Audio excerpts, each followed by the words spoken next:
Řadce. Sakramoza Mantova 10.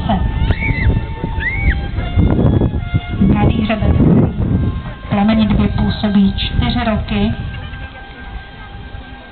V loňském roce se tento kůň stal vicemistrem východočeské oblasti v drezuře.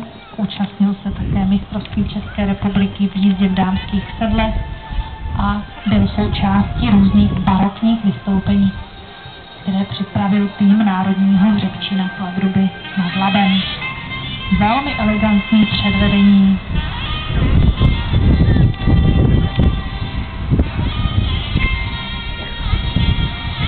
Našeho národního pokladu,